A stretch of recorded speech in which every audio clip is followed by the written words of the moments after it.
Sao chân ngắt mặt sang game này.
Biết nói bố mẹ chưa?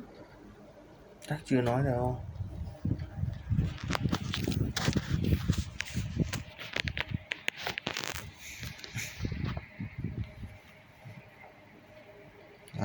Cứng rồi thì ra.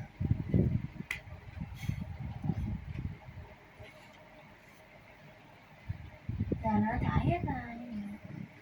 Thì bây giờ nó có việc đâu. Giờ em bảo giờ lương cứng của nó bây giờ tầm 7 triệu một tháng. Giờ tự dưng là nhà nó việc không có, giờ nó nuôi một đống nhân viên, giờ nó phải thải dần. Nhưng mà thằng Yên thì lương cứng thì lương nó cao hơn nếu thải. Mà để thải thì nghỉ luôn, không có ý định gì.